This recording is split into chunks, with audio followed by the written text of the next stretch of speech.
Muy requete buenas noches, bastante fuera de plano, un poquito bajo el retorno, Dario. De paso saludamos ahí ahora sí, papito. Muy requete buenas noches, les decía, sean bienvenidos a Contemporáneo. Darío Figueroa al otro lado del vidrio, operando. Buenas noches. ¿Cómo le va, joven? Una alegría estar acá con ustedes. Buenas noches, Pablo, Darío, gente que escucha. Exacto. Vamos, Pablo, el co-realizador de este programa. ¿Cómo le va, joven? Muy buenas noches. Bueno, acá estamos, che, con algunos inconvenientes tecnológicos. Se colgó la compu, fuck you. Justo a último momento, pero bueno, ya lo vamos a solucionar. Quería empezar de esta manera el programa. Mirá vos, estuve pensando y hay un par de gente que me ha hecho saber que le gusta el programa. Y entonces me puse a pensar en eso, en hacer algo para contrariar parte de nuestra cultura, que es la del lloriqueo, la de que, viste, no da, lo hacemos pero no sabemos para quién, o, viste, o cosas así que están medio en la cosa de la culpa occidental y cristiana. Y la verdad que está buenísimo, quería decirlo públicamente como un fenómeno de alegría para mí. No te voy a decir que son las masas unidas del mundo, son 2 o 3 personas, pero cada tanto hay gente de distintos palos aparte, de distintos palos, que me dicen, escuché, me gustó, no entendí nada, pero está bueno tal cosa. Recientemente el joven Sergio Taglia me lo dijo y ahí me puse con la idea de que es verdad que hay varias personas que te dicen está bueno, gusta, yo qué sé. Sí, teniendo en cuenta también que el formato es un formato extraño, sí, difícil, que de repente uno está tratando de ver la literatura desde otro lado y por ahí el soporte, ¿no? Radial, con un texto a veces se pierde, a veces no. No se sabe muy bien cómo llegan los textos, es decir, la selección de los poemas que utilizamos a veces son, a veces están buenos, a veces no está tan buena, a veces en la oralidad se prueban textos que funcionan en el papel, bien, pero también yo he tenido noticias de gente que por ahí lo está siguiendo y al menos uno va dejando algunas marcas, pero en realidad lo que hacemos es sobrevolar los textos. Me parece que también es una perspectiva discutible siempre, me parece que lo más interesante es que los discutan, creo que lo que hace falta es un ida y vuelta crítico, me parece que nos ha acostumbrado un poco la mecánica de las lecturas automatizadas a que haya solamente una voz, claro, una sola emisor, ¿no? Y el receptor generalmente queda como una cuestión pasiva, bueno, compré el libro, lo leí, se lo pasé a otro, pero no fue más allá, y por ahí hacer lo que nosotros estábamos haciendo, es poner el cuerpo a los textos, me parece que es una lectura sobre todo corporal la que estamos asumiendo, ¿no? Con todas las dificultades y con todas las arbitrariedades que tiene uno, ¿no? Claro. O sea, me parece que en este sentido cada autor que tomamos es parte de una concepción política, una concepción estética, que siempre es discutible, pero que creo que la pluralidad necesaria de voces que es necesario sustentar, bueno, va bien lo que estamos haciendo. Ok, sí, totalmente. Buscamos leer el espesor de las cosas, ese es uno de los lemas o de las intenciones del programa. A veces se arriesga uno al buscar el espesor, pero bueno. Vamos a estar esta noche con José Villa, justamente, un loco poco conocido, por ejemplo, un par de gente que lee habitualmente literatura, no lo conoce tanto. Es más conocida, por ejemplo, la revista 18 Whiskies. Claro, hay muchos de los integrantes más que claro, Sevilla, ¿no? De la cual él fue director y uno de los realizadores, o del Diego Ediciones, por ejemplo, donde también él laburó. Pero bueno, antes de meternos con José Villa, estamos ya y se viene agitando, y dónde si no en este lugar, algunas polémicas en torno a la Feria del Libro y otras cosas. Yo hoy día, por ejemplo, también me enteré que un compañero, un escritor que labura en el penal de mujeres, estaba bastante enojado y a veces le suspendieron la presentación de una revista del penal, del laburo literario con chicas que están en condiciones de detención. Parece que en su momento iba a dar, me dijo que estaban elaborando un documento para hacerlo público, ¿no? Así que ya vamos a tener noticias y hemos pensado hacer un programa sobre la Feria del Libro a posteriori, ¿no? Cuando termine, dedicar un programa de contemporáneos a ver qué onda, pero creo que hay algo creo antes. Que una cuestión de balance final, creo que la Feria del Libro es pasajera, va a estar, digamos, pasa rápido esto, lo que sí esta emisión de la Feria del Libro está visualizando las fórmulas de aplicar la cultura que tiene el oficialismo, concretamente, la concepción que tiene sobre la cultura, bien, la visión que tiene sobre los autores. Sí. Yo estuve el miércoles pasado, la FLIA de Buenos Aires se presentó el único espacio, digamos, alternativo, si quiere, independiente, es la FLIA. Sí. Los muchachos de Buenos Aires vinieron, trajeron muchísimo material muy interesante, a buenos precios. También cabe aclarar, porque también la cuestión de los precios con la Feria del Libro en esta emisión es prohibitiva, porque son carísimos los libros. Ah, mirá vos. Son muy caros. Otro detalle a tener en cuenta. Los muchachos, como decía, han traído, porque todavía están, materiales de distintas editoriales, bien, y se llegaron acá con la sorpresa de que no habían editoriales autogestivas de Mendoza. No estaban al tanto de eso. No estaban al tanto de eso. Y bueno, nosotros fuimos a un poco ponernos en conocimiento con ellos. Y puede ser, son chabones que están en Buenos Aires y lo invitan a la Feria del Libro, yo qué sé, por ahí. Claro, no, sí, en realidad tanto como la comunicación no tanto, sino que bueno, nosotros fuimos para plantear nuestro posicionamiento, estuvimos volanteando y un poco para que no se quedara con la idea de que la Feria del Libro ha sido plural, claro, que ha podido ampliarse a todos los sectores, de que todas las voces han podido participar, cuando en realidad son mínimas la cantidad de editoriales que están participando de la Feria del Libro, sí, son más los negocios de los libreros que otra cosa. Hay muy pocas editoriales. Todos los años pasa eso, digamos. La Feria del Libro. Otra vez de última había un espacio, ¿no? Sí, antaño hubo unas cuantas ferias del libro. Era un logro que se ha perdido este año, digamos. En ese sentido sí, pero la Feria del Libro, naturalmente, que no debe ser solo para escritores contemporáneos o que buscan vanguardias, también es un fenómeno popular que tiene que tener otras cuestiones, bárbaro, pero que tienen que estar también los escritores autogestivos, independientes, también se cae de maduro. Bueno, cerremos esto, compadre, si usted quiere leer algo, así nos metemos con Villa, que se merece mucho más que un programa. Bien, lectura del panfleto que se repartió el 21 de octubre pasado. ¿Quiénes somos y qué hacemos? Somos un grupo de editoriales, revistas y escritores independientes de la provincia de Mendoza. Esto significa que somos hacedores culturales en el ámbito de las letras y trabajamos de manera autogestiva. Nos une la convicción de esta forma de trabajo más que la política o la estética, y esto da por resultado un grupo con propuestas bastante heterogéneas, pero llevadas a cabo de manera similar. Este proceso empezó en el año 2008, cuando se formó un espacio de indigentes en el marco de la Feria Provincial del Libro. Ya en el año 2010 pasó a llamarse Feria del Libre, también dentro del marco de la Feria Provincial del Libro. En el 2012 nosotros presentamos como FEA, Feria de Editoriales Autogestivas. Paralelamente, desde diciembre de 2010 hemos realizado 5 encuentros de la Feria del Libro de manera independiente en sitios como la Casita Colectiva, la Alameda, la esquina donde los militares dispararon contra Pacurondo, etc.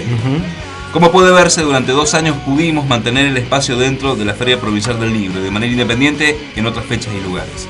¿Por qué no estamos este año en la Feria Provincial del Libro 2012? Atenti, Porque no pudimos llegar a un acuerdo con los representantes del Ministerio de Cultura en cuanto a la coordinación del espacio y las actividades. No aceptamos la imposición de un coordinador ajeno a nuestra organización. Desde el 2008 hemos demostrado que podemos coordinarnos perfectamente, puesto que conocemos las necesidades y las expectativas de cada grupo participante. La imposición de un coordinador perteneciente al Ministerio de Cultura representa la voluntad de desconocer la articulación que llevamos a cabo como colectivo de editoriales y ediciones autogestivas. No reconocer este proceso resulta sumamente peligroso porque habla de la no inclusión de una voz valiosísima que representa, refleja y aúna el trabajo de muchos hacedores culturales. Como todos sabemos, el presupuesto para la Feria Provincial del Libro proviene del presupuesto anual destinado al Ministerio de Cultura y por lo tanto debería ser representativa de todas las voces y no solo de unas pocas voces amigas o al menos no problemáticas. Claro, eso. El espacio debe reflejar finalmente la compleja realidad del arte literario y no dar solamente espacio a los mercaderes. Queremos una feria de escritores de libros más que una feria de librerías. ¿Cuáles son nuestros reclamos? Proponemos una relectura de la Ley de Ediciones Culturales, completamente obsoleta debido a la ambigüedad de su letra. Consideramos necesaria una modificación para que realmente Ediciones Culturales sea el organismo que permita a los escritores mendocinos publicar de manera accesible y libremente, que ayude en la distribución de las editoriales autogestivas. Esto implica un blanqueamiento del presupuesto asignado al Ministerio de Cultura, presupuesto magro y destinado mayormente a la fiesta de la vendimia. ¿Qué tal? Bueno, volveremos. Vamos a estar con más detenimiento, vamos a invitar a gente también cuando hagamos ese programa. Pero hoy estamos con José Villa. Yo le puse Villa, frase e imagen. Es un chabón re frasero, ¿no? O sea, con un sonido tremendo. Miren, otra cosa de José Villa, sobre su libro Cornucopia. Escuche, gracias a usted que va a trabajar sobre eso más tarde. Son poemas evocativos asociados siempre con un objeto. que en este caso eran las frutas. Y otra, esta de una entrevista. La adolescencia es el momento en que uno tiene una lectura de choque. Y es el momento en que uno tiene también la primera voluntad o las ganas de desarrollar algo. En mi caso empecé a sentirme contemporáneo o partícipe de un lenguaje al que quiero llegar. Bueno, José Villa esta noche con nosotros.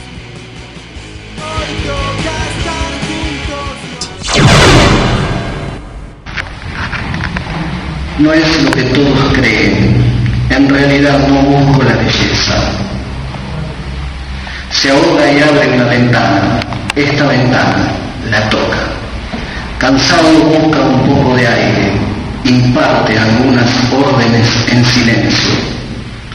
Se oía la hoja del afilador, el rumor de la calle, una nena que lloraba los insultos de la madre. Mediodía. Se va con un poco de sombra. Recuento de la luz sobre el piso de cemento. Venía a comer. Comer en silencio, aunque plácidos, 2 bifes. Después vendrá solo una llama. La soda que se mezcla. El efecto deseado sobre el blanco. Pan en el aceite. La escalera de madera hacia el techo poco usada. Se prefiere subir por la reja de la ventana, un pie a la cornisa y sujetarse de una de las vigas de...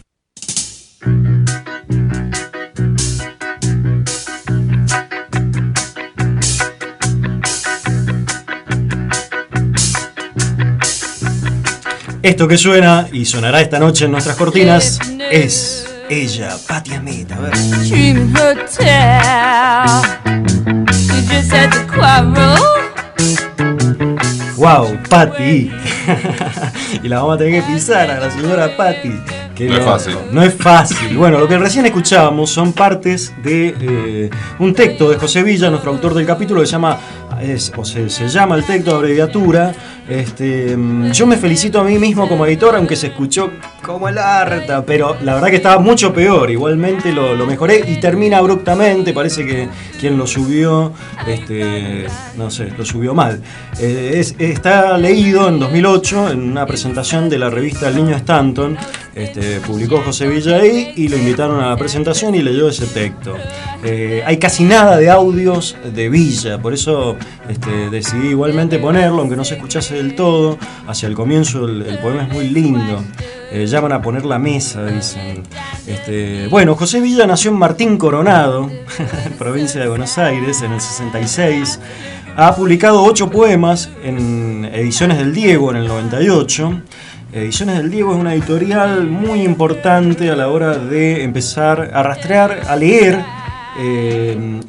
la contemporaneidad a finales de los 90 y a comienzos de los 2000, sobre todo ahí a comienzo del 2000. Cornucopia, editado en Trompa de Falopo en el 96, y en Ediciones del Diego en 2002, Gu, que es una especie de personaje, editado por la Casa de la Poesía en 2000, Poemas Largos, Ediciones 73 en 2006, Es un campo, editado en Amadeo Mondarino en 2006, a mí sí me gusta ese texto en parte, ¿no?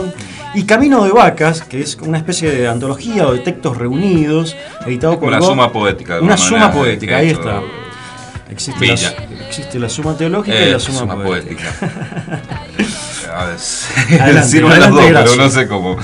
Me interesaba un poco puntualizar sobre la editorial del Diego, ¿no? Estamos hablando de una editorial que ha sido señera en los 90, en las formas de producción que tal vez nosotros hemos naturalizado ya como son las producciones independientes, artesanales, pero en ese momento no existían prácticamente. Era la opción o era el silencio o era la publicación de estos tipos como Durán. Ahí está la mente brillante de Durán, un gran editor, además, un gran poeta. Gran editor, gran poeta y también creo que fue visionario con respecto a cómo iba a ser el movimiento de la poesía en los 90 y sobre todo en las modificaciones de los medios de producción y de distribución de la poesía.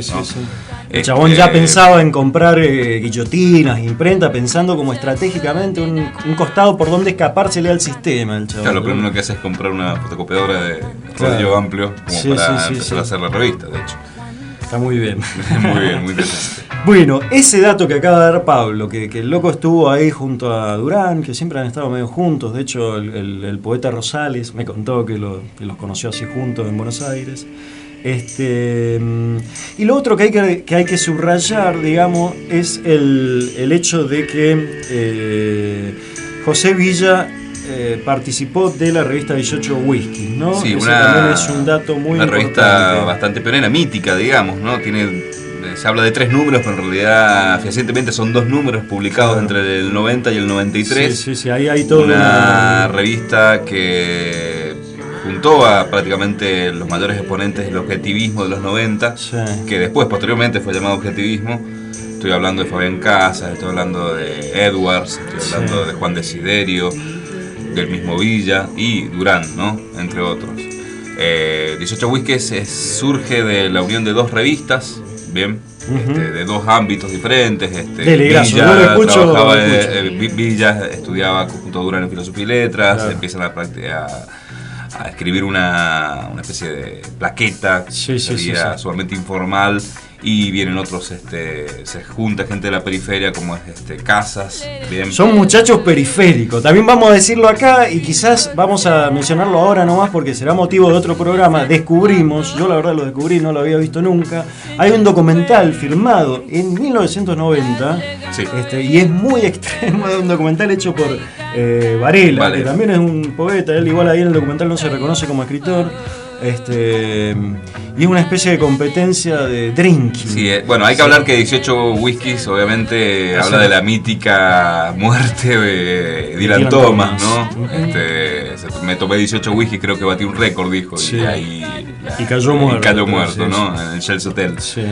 Pero bueno, ellos toman el nombre a modo homenaje de Dylan Thomas, pero no solamente una cuestión etílica, sino que también una visión bastante interesante de la literatura. Hay una teorización. Ellos empiezan es un campeonato de escabio, filmado en tiempo y forma. Claro, en realidad lo que está haciendo referencia a Darío es un documental de media hora, bien, que se llama Raid París-Dakar. Y es una competencia de tomar en 8 bares distintas bebidas. De San Telmo, por San Telmo, por bares de San Telmo y distintos poetas, ¿no? La premisa es no ir al baño, no vomitar entre vino y vino, y el que queda parado, digamos, el que no se ha desmayado, le publican un libro. Bueno, en ese video, que a mí me hizo acordar mucho generacionalmente a otro video que nosotros estuvimos comentando, que es la Juntidad Espeluznante del grupo Literal, ¿no? Te vamos a hablar allá, Lamborghini. Obviamente años después y con proyecciones muy diferentes, pero con una marginalidad muy presente. Y ahí creo que en ese sentido son bordes, ¿no? De la literatura que participan de la misma condición, ¿no?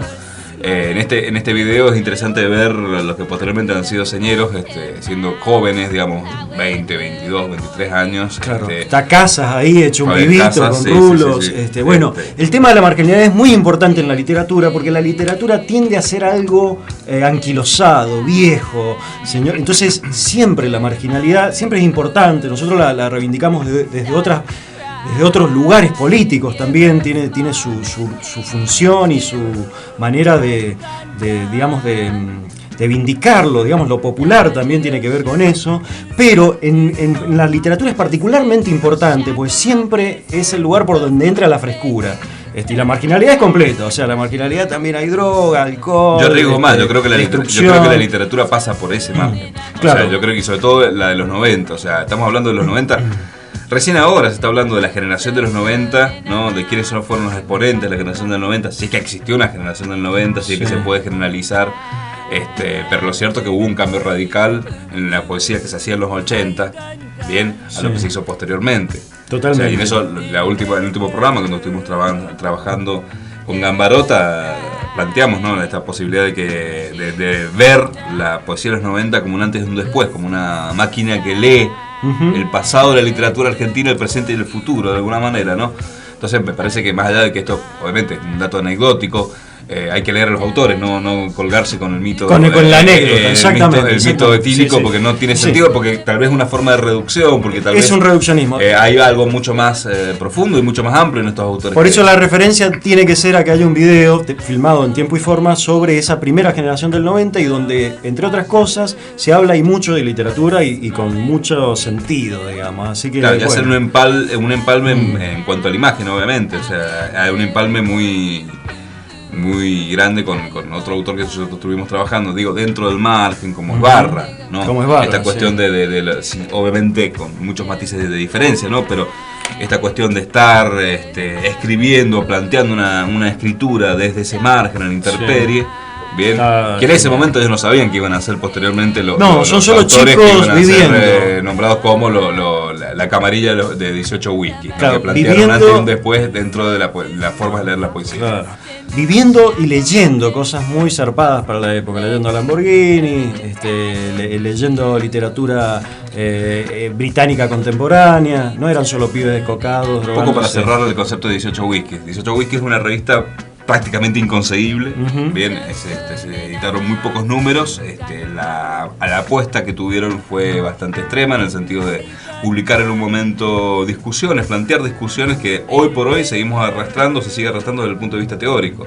La división entre objetivistas y neobarrocos, esta diferenciación. Ellos hicieron la primera entrevista por Jorge Lucinio, bien, y lo pusieron a Carreras, Arturo Carreras, como los dos palos, ¿no? Sí, pero sí, en realidad lo pusieron a debatir de puntos de vista estéticas, forma de entender lo político, lo editorial, y de alguna manera esa dicotomía, esa oposición, si se quiere, ese juego de opuestos ha quedado marcado como que, bueno, ellos encarnaron de alguna manera la reivindicación sobre el objetivismo, bien, y posteriormente, bueno, otras revistas tomaron la cuestión más neobarrosa. Bien. Sí, totalmente. Bueno, sí. Amigos, nos hemos extendido un poco en esta primera parte. No sabemos de qué vive Villa, pero sí sé que labura en un proyecto de revista digital que se llama Atmósfera, que está ahí libre y gratuita en la red. Sí, si la pueden consultar, es muy interesante el diseño de web. Sí, muy interesante. Bueno, van a encontrarse con el poemas de Gambarota, de Beckerman, sí. Interesante. La parte crítica, relevamiento de libros también. Sí, bueno, y que Camino de Vacas está editado en GOC y Magog, una editorial de nuestro tiempo muy interesante, también autogestiva. Ahora sí, amigo, lléveme a la música, así le ponemos un poco de música a tanta palabrería.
gonna let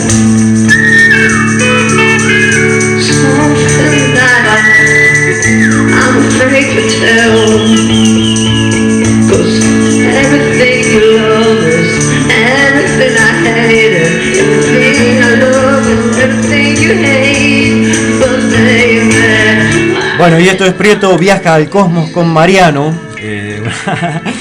Próceres del sonido lo-fi o de la cosa hecha en tu casa, ¿sí? Con poco equipamiento, pero no solo con poco equipamiento, sino buscando reproducir el sonido de lo hecho en un living o de lo hecho en tu pieza. Esta banda de Buenos Aires, vamos a ver si enseguida Grasso tiene ganas de contarnos algo en torno a Prieto Viaja al Cosmos con Mariano. Nos queda un rato de programa, le damos tiempo a Grasso para que ajetree la internet. Bueno, vamos adelante. Prieto Viaja al Cosmos con Mariano esta noche en Contemporáneos.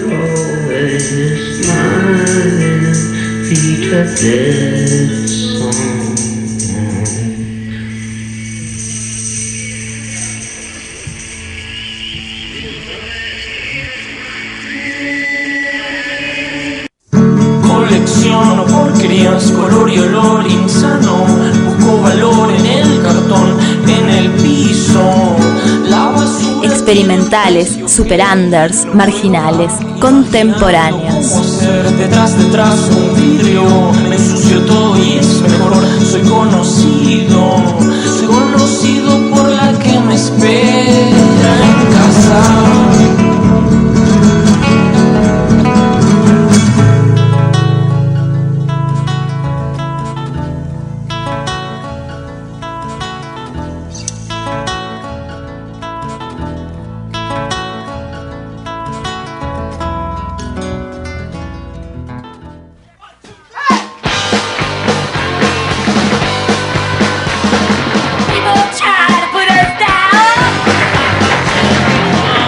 Patti Smith, come on. Patti Smith abre nuestro segundo bloque de Contemporáneos. Qué grande, Darío. El loco ha estado laburando hasta recién en cosas muy exigentes y acá para colmo le pedimos mucho. No, todo bien. Esto es una invitación. Vamos, yo lo escuchaba recién del programa y lo que genera el programa. Claro, uno que no tiene o que no se ha tapado con esa herramienta, con cierta lectura, sí. Es una invitación. Sí, totalmente. Esa es la idea. Creo que está muy bueno. Sí, te vi que te quedaste con ganas. Bueno, qué bueno que lo hayas. Sí, la idea es una presentación para eso, ¿no? Porque, o sea, a mí me pasó así, loco. Yo cuando llegué a cierto circuito de lecturas dije, qué boludo, cómo perdí tanto tiempo leyendo cosas, qué sé yo. Otra vez los lugares comunes, que algunos están buenos, qué sé yo, Cortázar, pero también hay otros circuitos de lecturas que está bueno hacerlo, ¿viste? Y no es tan inaccesible, ni hace falta tener... O sea, te tiene que interesar ese fenómeno, ¿no? De la literatura. Bueno, segundo bloque, estamos largueros, segundo bloque de Contemporáneos, habitualmente dedicado a las entrevistas. ¿Qué hacemos? Vamos, buscamos entrevistas y hacemos una lectura de esa palabra hablada, ¿no? En este caso no hay muchas a José Villa, como tampoco hay muchos audios, pero hay una genial, muy sesuda e interesante.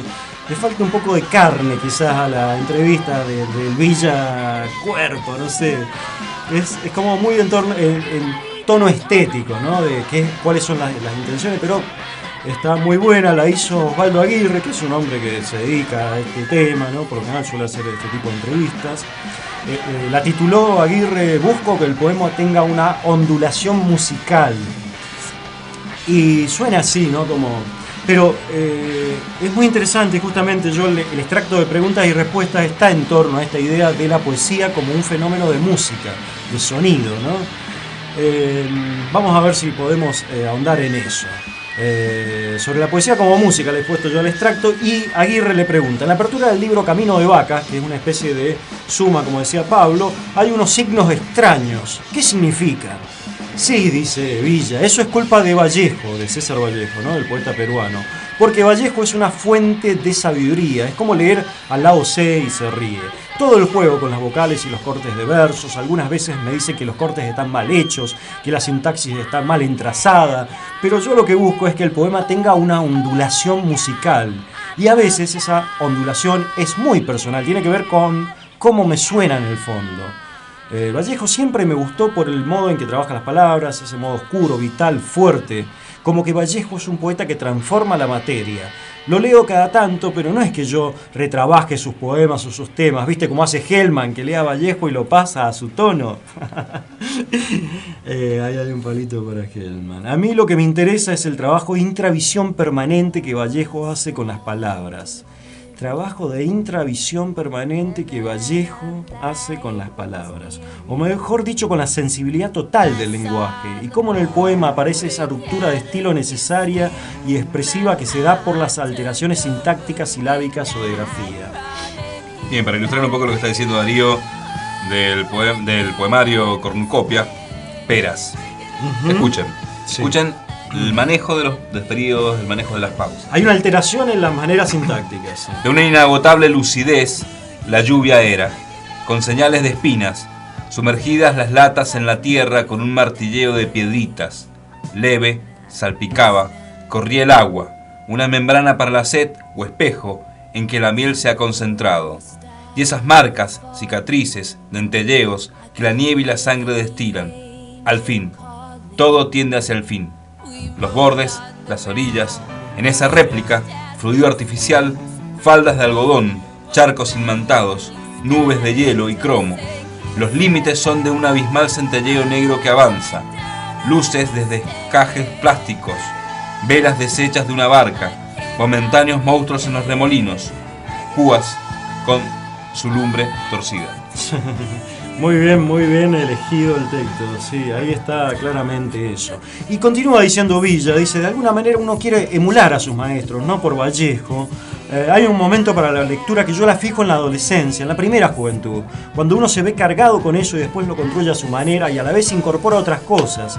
La adolescencia es el momento en que uno tiene una lectura de choque y es el momento en que uno tiene también la primera voluntad o las ganas de desarrollar algo. En mi caso, empecé a sentirme contemporáneo, partícipe de un lenguaje al que quiero llegar. A propósito de la puntuación, le dice otra vez Aguirre, el periodista, ¿no? Hay poemas donde sorprende la ubicación de las comas. Si uno hace la pausa que marca el signo, y hay que hacer la pausa, le interrumpe Villa, ¿no? Porque es esto que decíamos recién, es como que la coma está puesta en el lugar que no iría de acuerdo a lo que dicen las reglas gramaticales o sintácticas. Dice, no está puesta porque sí. Uno tiende a pensar, retoma Aguirre, el periodista, no, esta coma va en este lugar. Por ejemplo, en los últimos versos de En estos días la casa, y cita los versos Aguirre, ¿no? Dice, el molino giraba hasta hace poco tiempo, se parecía a un cenicero, es raro. Sí, un poco estos cortes, ¿no? Recordemos un poco ese programa que hicimos sobre Miguel Briante, que hablaba que le fascinaba a Osvaldo Lamborghini con la utilización de las comas. El estilo está en la coma, decía, ¿no? Más allá de que el sentido, digamos, como según la Real Academia debería estar la coma, el artista maneja la materialidad verbal, la palabra, bien. Por eso lo cita al Cholo a Vallejo, dice, claro. Bueno, maneja la materia verbal y la va tallando. O sea, no se trata de rupturas porque sí, sino porque hay una comprensión del lenguaje, una sensibilidad superior sobre el lenguaje. Claro, ahí está. Que buscar ahí está bien dicho. En las napas del lenguaje, formas de encaje, de encastre, ¿no? Diferentes a lo que utilizamos cotidianamente con la palabra. Bueno, eso era, ¿viste? Quería denotar en estas preguntas y respuestas. La entrevista, insisto, es más para leerla que para leerla en radio, pero está bueno eso, digamos, que quede dicho que la poesía es algo con el sonido, pero no solo con el sonido de la lengua escrita o mandada por la academia, sino con el sonido de lo que suena también en tu tiempo, en el fraseo de los otros, pero tiene algo que ver con el sonido, siempre la poesía, con la música, ¿no? Bueno, y más adelante dice, hay que esperar ahí, dice, a que venga el otro sonido, pone la coma para lograr ese efecto musical. Dice, en ese caso específicamente es una interrupción, como chispazo de la memoria, deliberadamente representado. Muchas veces trabajo por sonido, no tanto por el sentido inmediato de la palabra, sino por cómo viene la frase, por cómo se articula el sonido. Continúa Villa. El poema, en estos días, La Casa, es muy explícito. Está trabajando con contenidos y significados que se pueden resumir en que el tiempo pasa y las cosas se modifican. Como un relato de tipo documental, si se quiere, de cómo el tiempo fue intercalando modificaciones en cosas que estaban idealizadas, como la casa familiar, ¿no? Después hay otros poemas donde las palabras se van vaciando, básicamente porque utilizo algunas repeticiones. Al ir socavando la palabra a través de la repetición, va fluyendo otro sentido. Este también es un aporte de índole formal. Cuando se habla de la dimensión formal de la lengua, se habla de fenómenos como estos de los que nos acaba de hablar José Villa, ¿no? Sí, inclusive creo que redunda digamos, redobla más que redundar la apuesta. Por ejemplo, el poema que yo leí recién de Cornucopia, sí. Todos los poemas están construidos a partir de percepciones, de sensaciones visuales. Sí. A mí me hace acordar mucho a las pinturas de Paul Cézanne, por ejemplo. ¿Por qué? Porque trabaja sobre volúmenes. Hay todo un trabajo cromático, digamos, de los poemas, ¿no? Sí. Va describiendo Cornucopia. Los poemas están basados en observaciones sobre frutas.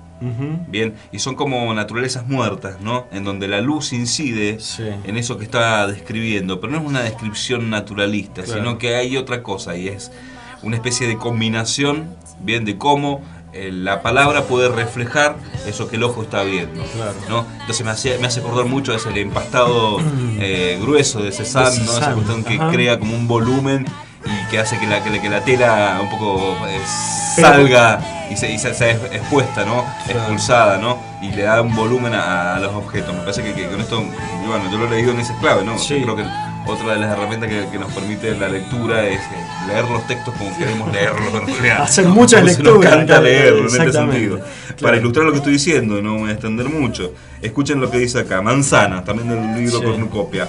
Ásperas crecieron en lo alto, y lo más notable de ellas era esa dureza esencial. La flor blanca del manzano asomaba, quieta, entre rendijas o grumos de vidrio esmedilado. Tensas, otra vez la coma, mientras iban dorándose de noche, las manzanas se desprendían. Donde podíamos ver, junto a la penumbra de los muros, rodaban con un tintineo lento, espeso. Tal cual. Ese es el manejo con la palabra que hace el chabón para lograr sonidos y para lograr imágenes también, dice en un momento, ¿no? Esos cortes de repente dejan que tu cerebro de lector continúe, ¿no? Sin decírtelo todo, que es uno de los problemas de la literatura muy subrayada. No, que dentro hay que también ponernos en caja, ¿no? Digo, dentro de lo que puede ser el objetivismo, el de Villa me parece un objetivismo que más que quedarse con un objeto, trabaja con las resonancias del objeto. Bien, más que con el objeto en sí, con la descripción del objeto, que tampoco el objetivismo lo podemos reducir a eso, porque es mucho más amplio. Digo, el mal objetivismo me parece que eso. Me parece que los poetas que estamos hablando han trascendido esa idea, ¿no? Sí, hay un discurso resultante de ese trabajo con el objeto, en muchos de los mejores. Claro, sí. Y es que se quedan con una proyección sobre el objeto. ¿Cómo incide en ellos el objeto? Bien, como si fuera una tela súper sensible. Sí, como la cosita de las cámaras fotográficas, el papel. Ok, amigos, lo que viene es otro texto. Vamos a seguir escuchando a José Villa. En este caso, vamos a leer un texto de Es un campo, ese libro de 2006 de José Villa. Bueno, yo con la revista que organiza este certamen tengo cierta vinculación un poco estrecha, porque me ha tocado en suerte ser algo así como su director. Y bueno, nos pareció una buena idea armar un certamen de competencia alcohólica, ¿no? Para ver en definitiva quién tiene derecho a estar con nosotros y quién no. El alcohol nos ayuda a escribir. En algún momento puede ser que uno escriba borracho, pero no es lo más conveniente, no hay mucha ductilidad cuando uno escribe borracho. En ese sentido soy un poco maricón. Tengo acá mi superventilador que siempre me ayuda a soportar los duros calores de este agrio verano. Y bueno, me estoy entrenando duro. A la noche tomo, a la mañana descanso hasta donde puedo, y en la tarde me levanto, camino un poco y vuelvo a beber. O sea, estoy entrenándome realmente duro. Yo creo que Si no gano voy a andar por ahí. Ahí está, eso no era el texto de José Villa, sino el audio, el pedacito extractado de ese documental del que recién les hablábamos. No es la parte más interesante del documental, pero es simpático escucharlo a José Villa participando de la contienda. Bueno, y ahora sí, y ampliaremos aparte, vamos a estar sobre ese documental y sobre los 18 whiskies en general. Ahora sí, el efecto, y les leo ese texto del que les había hablado recién. Algunos adoran la niebla en aros, en siluetas humanas. Un tanque de agua parece, un hongo o un tanque de agua, que parece un tanque de agua gigantesco. Una chica de jean, del brazo de su mamá, gracia humana y perdón, van para el supermercado. En esto, un fondo de rieles, gotas de oliva, que pasan por la barrera, paralela a los techos empinados, la figura humana imita esa agonía. Gentío y construcción, lo poco que se distingue. Bueno, yo con la revista que organiza este certamen tengo cierta vinculación un poco estrecha porque me ha tocado en suerte ser algo así como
Eso es, estamos en el aire.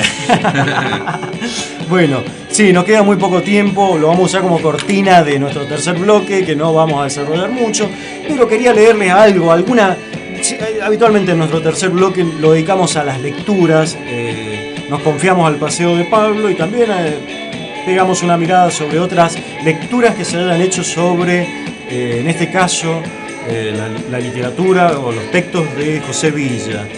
Se trata de Ezequiel Alemián,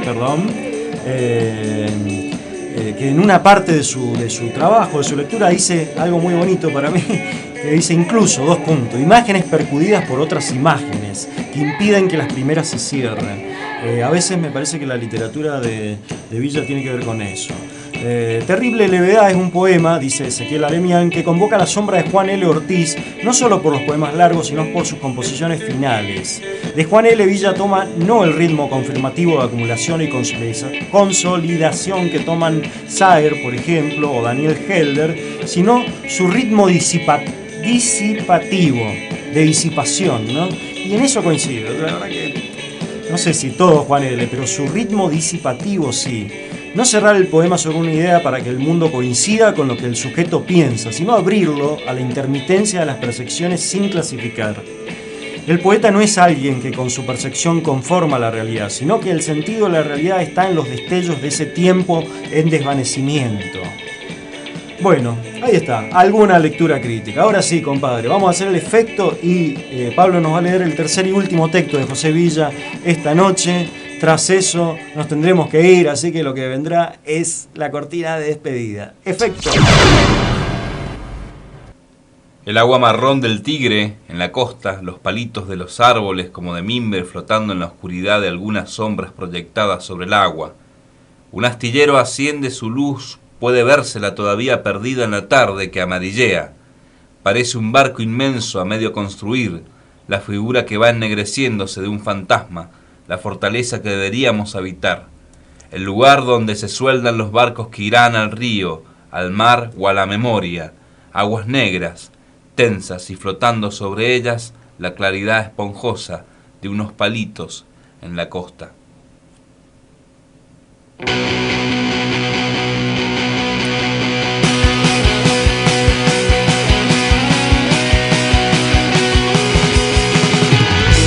Y bien, amigos, prontos a la despedida. Aún es tiempo de decir que hemos estado con José Villa esta noche, nos ha quedado mucho laburo fuera, muchas cosas interesantes, ¿no? para compartir de Villa. ¿Qué decir? Eso, brilla, frase e imagen. Bueno, compadre Grasso, ¿usted tiene algunas gacetillas para pasar? Primero, presentación del segundo número de la revista La Leónidas en la Feria del Libro, miércoles 31 de octubre a las 21 horas, estaremos ahí. Y pronto la presentación del preestreno del Morocha, también en la Feria del Libro, el jueves 2.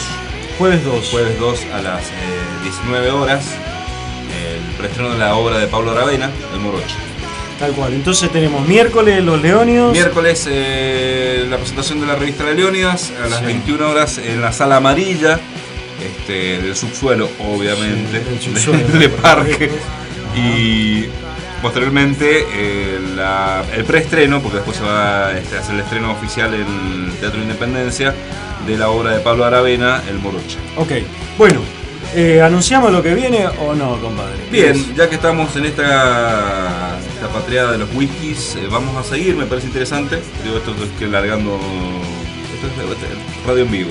Radio verdad, señor. Armando la cosa ahora. Parece una improvisación, pero no, es que no es improvisación. No es una improvisación porque son en realidad dos autores, una cosa lleva a la otra y me parece interesante plantearlo así. Son dos autores programados, pero de uno no tenemos el texto y no se puede conseguir de ninguna manera. Hay que verlo, pero de me parece interesante ya que estamos con la 18 whiskies y es un autor que no se lo menciona mucho en realidad. Y es un autor que se lo entiende como uno de los mentores de estos muchachos. Rodolfo Edwards. Bueno, vamos a ver. Entonces probablemente el próximo capítulo con Rodolfo Edwards.